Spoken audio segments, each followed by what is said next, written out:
सभी दोस्तों का बहुत बहुत स्वागत है। दोस्तों, आज के वीडियो में आपको दो महत्वपूर्ण ज्ञान मिलेगा। पहला ज्ञान है भगवान महात्मा बुद्ध का उपदेश। उसके बाद जानेंगे स्वास्थ्य से संबंधित बहुत ही महत्वपूर्ण जानकारी, जैसा आपने थंबनेल पे देखा है। तो चलिए मित्रों, पहले सुनते हैं भगवान महात्मा बुद्ध के उपदेश एक कहानी के माध्यम से। उसके बाद जानते हैं स्वास्थ्य से संबंधित जानकारी। किसी गांव में एक बहुत ही ज्ञानी पंडित रहता था। एक दिन वह अपने बचपन के दोस्त से मिलने के लिए दूसरे गांव में जा रहा था। उसका वह दोस्त बचपन से ही गूंगा और एक पैर से अपाहिज था। उस पंडित के गांव से उसके दोस्त का घर काफी दूर था। वहां जाने के लिए बीच बीच में कई सारे छोटे छोटे गांव पड़ते थे।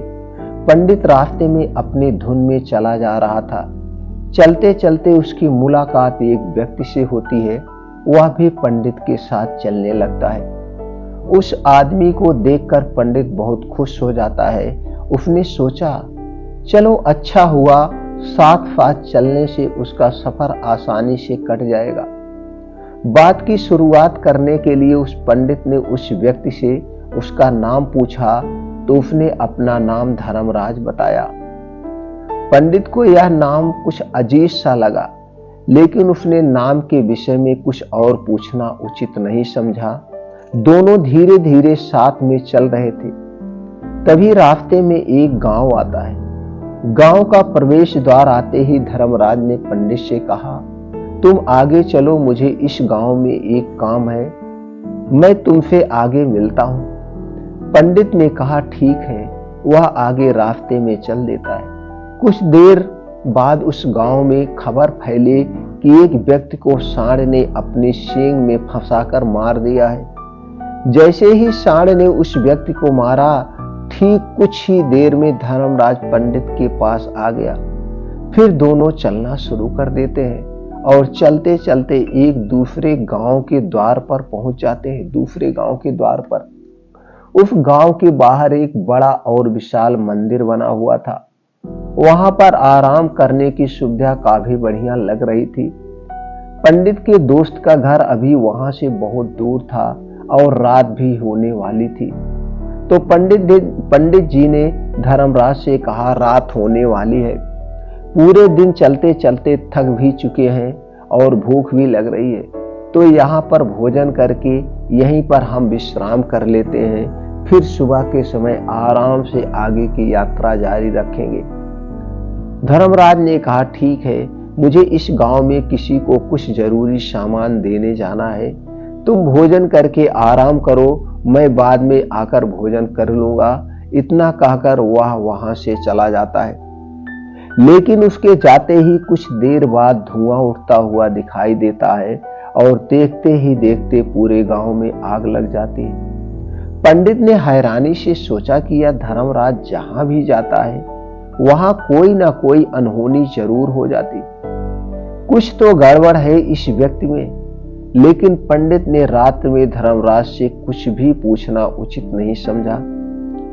सुबह होते ही दोनों फिर से अपनी यात्रा शुरू कर देते हैं। कुछ देर चलने के बाद रास्ते में फिर से एक गांव आता है। धर्मराज ने फिर पंडित से कहा, आप आगे चलिए, मुझे इस गांव में अपने मित्र से मिलने जाना है, मैं अपने दोस्त से मिलने के बाद आगे रास्ते में मिलूंगा। यह कहकर धर्मराज वहां से चला गया। लेकिन पंडित इस बार आगे नहीं गया। वही खड़ा होकर धर्मराज को देखता रहा कि वह कहां जा रहा है और क्या करता है। तभी थोड़ी देर बाद लोगों की आवाज सुनाई देने लगी कि एक व्यक्ति को सांप ने काट लिया है और उसकी मृत्यु हो गई है। ठीक उसी समय धर्मराज फिर पंडित के पास पहुंच गया, लेकिन इस बार पंडित से रहा नहीं गया और उसने धर्मराज से कहा और धर्मराज से पूछ लिया कि तुम जिस भी गांव में जाते हो वहां कोई ना कोई अनहोनी जरूर हो जाती है, क्या तुम मुझे बता सकते हो ऐसा क्यों होता है, क्यों हो रहा है? धर्मराज ने कहा, पंडित जी, आप तो मुझे बहुत ज्ञानी मालूम पड़ते थे, इसीलिए मैं आपके साथ चलने लगा था, क्योंकि ज्ञानियों का साथ बहुत अच्छा होता है। परंतु आप अभी तक समझ नहीं पाए कि मैं कौन हूं। पंडित ने कहा, मैं समझ गया हूं, लेकिन मुझे कुछ शंका है। अगर आप ही अपना उपयुक्त परिचय दे दे तो मेरे लिए आसानी होगी। तब धर्मराज ने जवाब दिया कि मैं यमदूत हूं और यमराज की आज्ञा से उन लोगों के प्राण हरण करता हूं जिनकी उम्र पूरी हो चुकी है। हालांकि पंडित को पहले से ही इस बात की आशंका थी, फिर भी धर्मराज के मुंह से ये बातें सुनकर वह घबरा गया। लेकिन वह हिम्मत करके पूछता है कि अगर तुम सच में यमदूत हो तो मुझे बताओ, अगली मृत्यु किसकी है? धर्मराज ने जवाब दिया, अगले मित्र तुम्हारे उसी मित्र की है जिसे तुम मिलने जा रहे हो, और उसकी मृत्यु का कारण भी तुम ही बनोगे। यह बात सुनकर पंडित सहम गया और सोच में पड़ गया कि अगर सच में यह धर्मराज यमदूत हुआ तो उसकी बात भी सच होगी और उसके कारण मेरे बचपन के सबसे अच्छे मित्र की मृत्यु भी हो जाएगी। तो सबसे अच्छा तो यही होगा कि मैं अपने मित्र से मिलने ही ना जाऊं। कम से कम मैं उसकी मृत्यु का कारण तो नहीं बनूंगा। धर्मराज ने मुस्कुराते हुए कहा, तुम जो सोच रहे हो वो सब मुझे पता है, मगर तुम्हारे अपने मित्र से मिलने ना जाने से नीयत नहीं बदल जाएगी। तुम्हारे मित्र की मृत्यु तो निश्चित है और वह अगले कुछ ही पलों में घटित होने वाली है। महाकाल के मुंह से ऐसी बातें सुनकर पंडित को झटका लगा, क्योंकि महाकाल ने पंडित के मन की बातें पढ़ ली थी, जो कि एक सामान्य व्यक्ति के लिए संभव नहीं है। अब पंडित को विश्वास हो गया कि यह धर्मराज सचमुच में यमदूत ही है। जब पंडित को यह पूर्ण विश्वास हो गया कि धर्मराज जी यमदूत है, तो वह घबरा गया। वह अपने मित्र की मृत्यु के कारण नहीं बनना चाहता था, इसलिए वह पलटकर अपने गांव की तरफ वापस जाने लगा। लेकिन जैसे ही पंडित वापस जाने के लिए मुड़ा, उसने देखा कि उसका मित्र तेजी से उसकी तरफ चला आ रहा है, जो कि पंडित को देखकर अत्यंत प्रसन्न दिखाई पड़ रहा था। अपने मित्र के आने की गति को देखकर पंडित को ऐसा लगा कि जैसे उसका मित्र काफी देर से उसका ही पीछा कर रहा है। लेकिन वह बचपन से ही गूंगा था और एक पैर से लंगड़ा भी था, इसीलिए ना तो वह पंडित को आवाज देकर रोक पाया था और ना ही उस तक पहुंच पा रहा था। लेकिन जैसे ही वह पंडित के पास पहुंचा, अचानक ही जमीन पर गिर पड़ा और उसकी मृत्यु हो गई।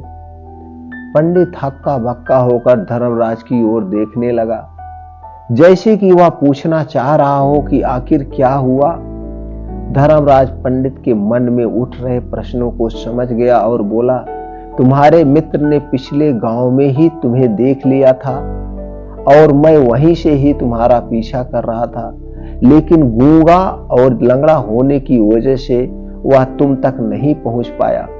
उसने अपनी पूरी ताकत लगा दी, तुम तक पहुंचने का प्रयास किया, लेकिन बुढ़ापे में बचपन जैसी ताकत नहीं होती, इसलिए हार्ट अटैक होने के कारण उसकी मृत्यु हो गई, क्योंकि वही तुमसे मिलने के लिए अपनी सीमाओं को तोड़कर तुम्हारे पीछे भाग रहा था। इसीलिए अपने मित्र की मृत्यु का कारण भी तुम ही कहलाओगे। अब पंडित को पूर्णतः विश्वास हो गया था कि धर्मराज एक यमदूत है और उसका कार्य जीवों के प्राण हरना है। लेकिन पंडित एक ज्ञानी व्यक्ति था। वह यह भी जानता था कि मृत्यु पर किसी का वश नहीं है, सबको एक ना एक दिन मरना ही है। यही सोचकर उसने अपने आप को संभाल लिया। लेकिन अचानक ही पंडित के मन में अपनी मृत्यु के बारे में जानने की इच्छा हुई, इसलिए उसने धर्मराज से पूछा कि जब मृत्यु मेरे दोस्त की होनी थी तो तुम शुरू से ही मेरे साथ क्यों चल रहे थे? यह प्रश्न सुनकर धर्मराज जोर से हंसा और बोला, मैं तो हर पल हर क्षण सभी के साथ चलता हूं, किंतु लोग पहचान नहीं पाते हैं, क्योंकि लोगों के पास अपनी समस्याओं के अलावा किसी और व्यक्ति, वस्तु या घटना के बारे में सोचने, समझने या उसे देखने का समय ही नहीं होता है। पंडित ने कहा, तो क्या तुम ये बता सकते हो कि मेरी मृत्यु कब, कहां और कैसे होगी? महाकाल ने कहा, हालांकि किसी भी सामान्य जीव के लिए अपनी मृत्यु के बारे में जानना ठीक नहीं है, क्योंकि कोई भी जीव हो वो अपनी मृत्यु के बारे में जानकर बहुत दुखी हो जाता है। हालांकि तुम ज्ञानी व्यक्ति मालूम पड़ते हो और तुमने जिस तरीके से अपने मित्र की मृत्यु को सहन कर लिया है, उसे देखकर लगता है कि तुम अपनी मृत्यु के बारे में जानकर भी दुखी नहीं होंगे। तो तुम्हारी मृत्यु आज से ठीक 6 महीने बाद आज ही के दिन किसी दूसरे राज्य में फांसी लगने से होगी। और सबसे हैरानी की बात तो यह होगी कि तुम स्वयं ही खुशी से उस फांसी को स्वीकार कर लोगे। इतना कहकर धर्मराज वहां से चला गया, क्योंकि अब धर्मराज के पास पंडित के साथ चलते रहने का कोई कारण न था। इसके बाद पंडित ने अपने मित्र के शरीर का अंतिम संस्कार किया और यथाशक्ति उसकी क्रियाक्रम करके अपने गांव वापस आ गया। लेकिन कोई व्यक्ति कितना भी ज्ञानी क्यों ना हो, अपने मृत्यु के बारे में जानकर दुखी तो होता ही है और मृत्यु से बचने का कोई ना कोई उपाय भी खोजता है। तो पंडित ने भी वही किया, क्योंकि पंडित विद्वान था, इसलिए उसकी पहचान उस राज्य के राजा तक थी। पंडित ने सोचा कि राजा के पास तो कई सारे ज्ञानी मंत्री हैं, वो मेरी मृत्यु से संबंधित समस्या का कोई ना कोई समाधान निकाल ही लेंगे। पंडित यही सब सोचता हुआ राज दरबार में पहुंच जाता है और राजा उसे सारी घटना के बारे में बताता है। राजा ने अपने मंत्रियों को सारी समस्या बताई और उनसे सलाह मांगी। अंत में सभी ने विचार विमर्श करके कहा, अगर पंडित की बात सही है तो उसकी मृत्यु भी 6 महीने बाद ही होगी, लेकिन मृत्यु तो तब होगी जब वह किसी दूसरे राज्य में जाएगा। यदि वह किसी दूसरे राज्य में जाए ही ना तो मृत्यु ही नहीं होगी। मंत्रियों की यह सलाह राजा को भी सही लगी। इसके बाद पंडित के रहने की सारी व्यवस्था महल में ही कर दी गई और राजा के आदेश के बिना उस पंडित से किसी को भी नहीं मिलने दिया जाता था। लेकिन पंडित कहीं भी आ जा सकता था, ताकि पंडित को ये ना लगे कि वो राजा की कैद में है। परंतु पंडित डर के मारे स्वयं ही कहीं आता जाता नहीं था। धीरे धीरे महीने गुजर गए और पंडित की मृत्यु का समय नजदीक आने लगा और वह अंततः वह दिन भी आ गया जिस दिन पंडित की मृत्यु होनी थी। तो जिस दिन पंडित की मृत्यु होनी थी उसी की रात पहले पंडित डर के मारे जल्दी से ही सो गया, ताकि जल्दी से वह रात बीत जाए और अगला दिन आ जाए ताकि मृत्यु टल सके। लेकिन पंडित को नींद में चलने की बीमारी थी और अपनी इसी बीमारी के बारे में वह स्वयं ही नहीं जानता था। तो फिर राजा, मंत्री या किसी वैद्य को इसके बारे में भी बताने का कोई प्रश्न ही नहीं था उठता था। पंडित अपने मृत्यु को लेकर बहुत चिंतित था। वह पिछले कई दिनों से ठीक से सोया भी नहीं पा रहा था और नींद में चलने की बीमारी भी तभी होती है जब व्यक्ति ठीक से सो नहीं पा रहा हो, उसे अच्छी से नींद नहीं आ पा रही हो। तो उस रात भी पंडित को नींद में चलने का दौरा पड़ा। वह उठा और महल से निकलकर अस्तबल में गया, क्योंकि पंडित राजा का खास मेहमान था, इसलिए किसी भी पहरेदार ने उसे नहीं रोका और न ही किसी तरह की कोई पूछताछ की। अस्तबल में पहुंचकर वह सबसे तेज चलने वाले घोड़े की पीठ पर सवार होकर नींद में ही अपने राज्य की सीमा से बाहर दूसरे पड़ोसी राज्य में चला गया। इतना ही नहीं, वह दूसरे राज्य के राजा के महल में भी पहुंच गया। उस महल के पहरेदारों ने भी उसे नहीं रोका और न ही कोई पूछताछ की। सभी लोग रात्रि का अंतिम प्रहार होने के कारण गहरी नींद में सो रहे थे। वह पंडित सीधे राजा के सैन्य कक्ष में पहुंचा, जहां राजा और रानी सो रहे थे। वह पंडित वहीं जाकर सो गया। सुबह हुई तो राजा ने पंडित को रानी के बगल में सोया हुआ देखा तो बहुत ही क्रोधित हो गया। राजा गुस्से में आग बबूला हो गया। राजा ने पंडित को कैद करने का आदेश दे दिया। पंडित गिरफ्तार हो गया, लेकिन पंडित तो भौचक्का था। उसे तो कुछ समझ में ही नहीं आ रहा था कि आखिर वह दूसरे राज्य में और राजा के सैन्य में कैसे पहुंचा। लेकिन वहां उसकी ये सब सुनने वाला कोई नहीं था। राजा ने पंडित को दरबार में पेश करने का आदेश दिया। कुछ देर के बाद उस पंडित को दरबार में लाया गया।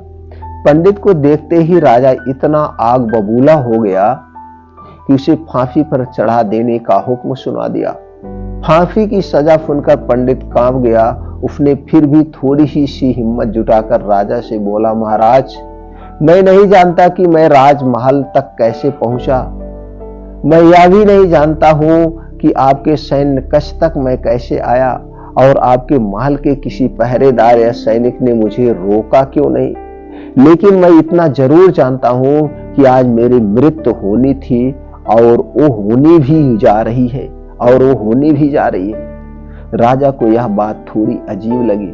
उसने पंडित से पूछा, तुम्हें कैसे पता कि आज तुम्हारी मृत्यु होनी है। राजा के इस प्रश्न के जवाब में पंडित ने कहा 6 महीने का सारा वाक्य राजा को सुना दिया और बोला, महाराज, मेरा किसी भी सामान्य व्यक्ति में इतना साहस नहीं कि वह राजा के सैन्य कक्ष में राजा की उपस्थिति में रानी के समक्ष सो जाए। राजा को पंडित की बात में थोड़ा तर्क दिखाई पड़ा, परंतु उसने सोचा कि यह मृत्यु से बचने के लिए धर्मराज और उसके द्वारा अपनी मृत्यु की भविष्यवाणी की कहानी बना रहा है। इसीलिए राजा ने पंडित से कहा, यदि तुम्हारी बात सत्य है और आज ये तुम्हारी मृत्यु का दिन है, जैसा कि यमदूत धर्मराज ने तुमसे कहा था, तो आज तुम्हारे मृत्यु का कारण मैं नहीं बनूंगा। लेकिन यदि तुम्हारी बात झूठी निकली तो निश्चित ही आज तुम्हारे मृत्यु का दिन होगा, क्योंकि जिस राज्य से पंडित आया था उस राज्य का राजा इस राजा का मित्र था। इसलिए इस राजा ने तुरंत अपने पूर्व सैनिकों को पड़ोसी राज के पास भेजकर पंडित की बात की सत्यता का प्रमाण मांगा। भेजे गए सैनिक शाम तक लौटे और उन्होंने राजा को बताया कि महाराज, पंडित जो कुछ भी कह रहा है वो सब सत्य है। पड़ोसी राज्य के राजा ने पिछले 6 महीने से पंडित के रहने की सारी व्यवस्था अपने ही महल में कर रखी थी। पंडित राजा का खास मेहमान था। कल शाम राजा आखिरी बार पंडित से उसके कक्ष में मिले थे और उसके बाद यह इस राज्य में कैसे पहुंच गया, इसकी जानकारी किसी को भी नहीं है। इसलिए उस राज्य के राजा के अनुसार पंडित को फांसी की सजा देना ठीक नहीं है। लेकिन राजा के सामने एक नई समस्या थी, क्योंकि उसने बिना पूरी बात जाने ही पंडित को फांसी की सजा सुना दी थी। इसलिए अगर पंडित को फांसी नहीं दी जाती तो राजा के वचन का अपमान हो जाएगा। लेकिन अगर राजा की बात के मान रखा जाए तो बेवजह ही एक निर्दोष व्यक्ति की मौत हो जाएगी। राजा ने अपने सभी मंत्रियों से इस बारे में सुझाव मांगा तो मंत्रियों ने राजा को सुझाव दिया कि महाराज, पंडित को एक कच्चे सूत के धागे से फांसी लगवा दी जाए। इससे आपके कथन का भी मान रह जाएगा और कच्चे सूत के धागे से पंडित को फांसी भी नहीं लगेगी और उसके प्राण भी बच जाएंगे। राजा को मंत्रियों का यह सुझाव पसंद आया और उसने ऐसा ही करने का आदेश दे दिया। पंडित के लिए कच्चे सूत के धागे से फांसी का फंदा बनाया गया और नियम के अनुसार पंडित को फांसी पर चढ़ाया जाने लगा। सभी लोग बहुत खुश थे कि ना तो पंडित मरेगा और न ही राजा का वचन खाली जाएगा। पंडित को भी पूर्ण विश्वास था इस सूत के धागे से तो उसकी मृत्यु हो ही नहीं सकती। इसीलिए उसी पर चढ़ने के लिए तैयार हो गया। इसीलिए उसने सूली पर चढ़ने के लिए तैयार हो गया, जैसा कि धर्मराज ने भविष्यवाणी की थी कि तुम खुद ही अपनी फांसी को स्वीकार करोगे। लेकिन जैसे ही पंडित को फांसी की दी गई, सूत का धागा तो टूट गया, लेकिन टूटने से पहले उसने अपना काम कर दिया था। पंडित के गले की एक नस सूत के धागे के झटके से कट चुकी थी और पंडित जमीन पर पड़ा तड़प रहा था। उसी पल उसके गले से खून की फुहार निकल रही थी और देखते ही देखते पंडित का पूरा शरीर पूरी तरह से शांत हो गया। सभी लोग आश्चर्यचकित थे और पंडित को मरता हुआ देख रहे थे। किसी को विश्वास नहीं हो रहा था कि कच्चे सूत के धागे से भी किसी इंसान की मृत्यु हो सकती है। लेकिन घटना तो घट चुकी थी। नीयत ने अपना काम कर दिया था और धर्मराज की भविष्यवाणी सच हो चुकी थी। श्री तो सच हो चुकी थी। तो जो होना होता है वो होकर ही रहता है। हम चाहे कितनी ही सावधानी बरतें, कितनी ही उपाय कर लें, लेकिन घटना और घटना की पूरी प्रणाली पहले से ही तय होती है, जिसे हम थोड़ा सा भी इधर उधर नहीं कर सकते। दोस्तों, शायद इसीलिए ईश्वर ने हमें भविष्य जानने की क्षमता नहीं दी है, ताकि हम अपने जीवन को ज्यादा बेहतर तरीके से जी सके। और यही बात उस पंडित पर भी लागू होती है। दोस्तों, यही बात उस पंडित पर भी लागू होती है। अगर पंडित ने महाकाल से अपनी मृत्यु के बारे में ना पूछा होता तो 6 महीने तक राजा के महल में कैद रहकर डर डर कर जीने की बजाय ज्यादा बेहतर जीवन जीता। तो दोस्तों, उम्मीद करता हूं कि आपको यह कहानी अच्छी सीख मिली होगी। यह कहानी आपको कैसी लगी हमें कमेंट सेक्शन में जरूर बताइएगा, और इस वीडियो को अपने यार दोस्तों के साथ जरूर शेयर करिए, ताकि उन्हें भी इस कहानी से कुछ सीखने को मिल सके।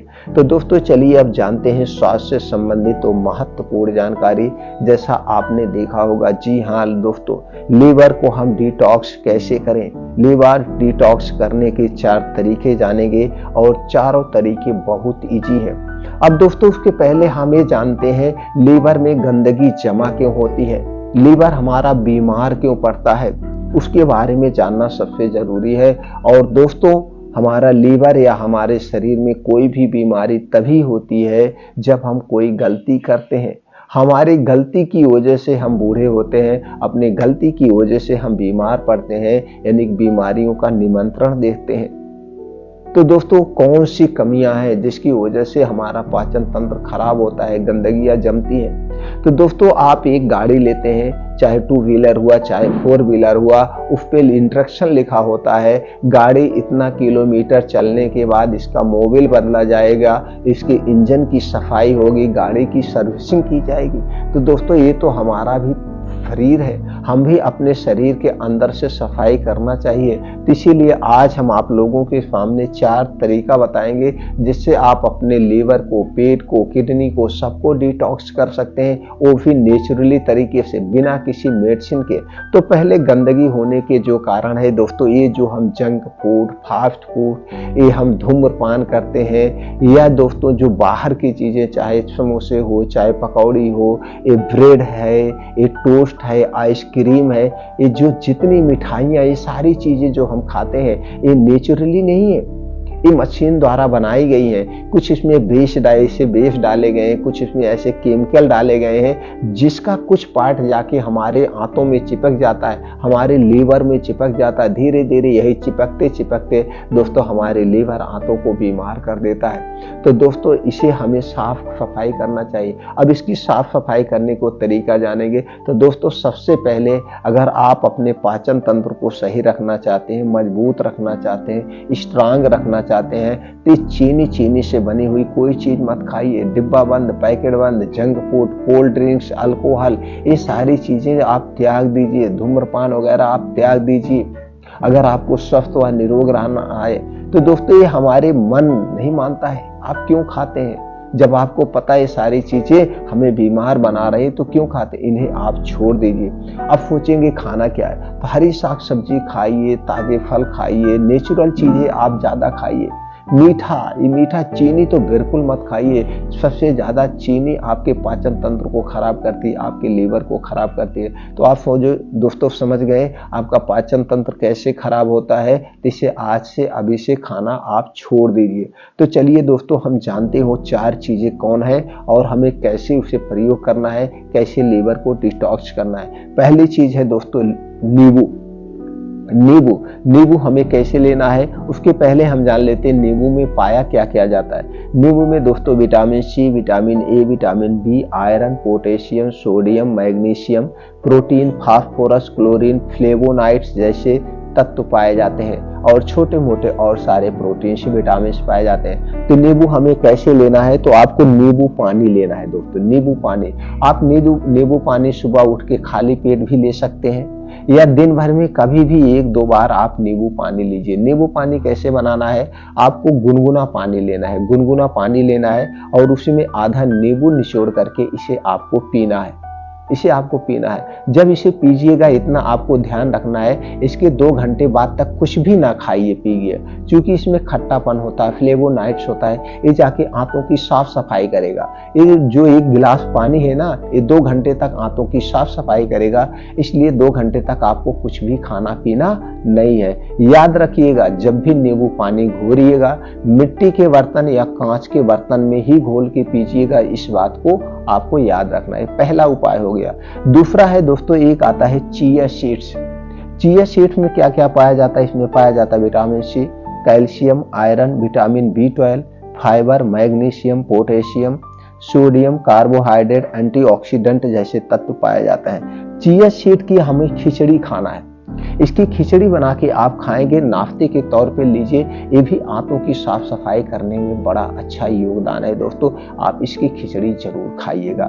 दूसरा है, तीसरी चीज है दोस्तों, आपको शामिल करना है अपने खाने में पालक, ब्रोकली, सरसों का साग, करेला, चुकंदर, गाजर, लहसुन, ये जितनी चीजें हैं ये सब आपके लीवर को डिटॉक्स करने के लिए बहुत अच्छी चीजें हैं। आप ये चीजें आप जरूर शामिल करिए, और ये चीजें तब शामिल करिए जब इसका सीजन हो। और चौथी चीज है दोस्तों, चौथा जो तरीका है वो है आंवला।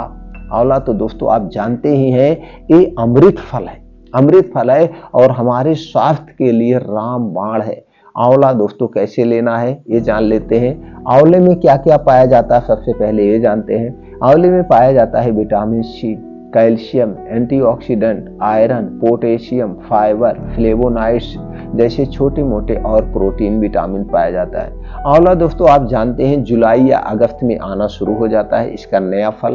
तो जुलाई अगस्त में जब आता है तो आप जान लीजिए अगस्त, सितंबर, अक्टूबर, नवंबर, दिसंबर, जनवरी तक लगभग इसका फल आपको मिलता है, ताजा फल मिलता है। तो जब इसका ताजा फल मिले तो इसका चटनी भी ले सकते हैं, इसका अचार बनता है, अचार भी बना सकते हैं, इसका मुरब्बा बनता है, आप मुरब्बा भी बना सकते हैं, जैसे भी बनाइए। लेकिन सबसे अच्छा जो इसका तरीका है दोस्तों वो आंवला का जूस है या कच्चा आंवला। तो रोज सुबह आप खाली पेट 2 आंवला ऐसे चबा चबा के खाइए, चबा चबा के 2 आंवला। बस इतना आपको ध्यान देना है, जब भी आंवला खाने के 1 घंटे पहले कुछ नहीं खाना पीना है, और आंवला खाने के 2 से ढाई घंटे बाद तक कुछ भी खाना पीना नहीं। अब जो 2 आंवला आपने खाया है, अब ये 2 घंटे ढाई घंटे तक आपके लीवर को डिटॉक्स करेगा, लीवर की सफाई करेगा। इसलिए आपको 2 से ढाई घंटे तक कुछ भी खाना पीना नहीं है।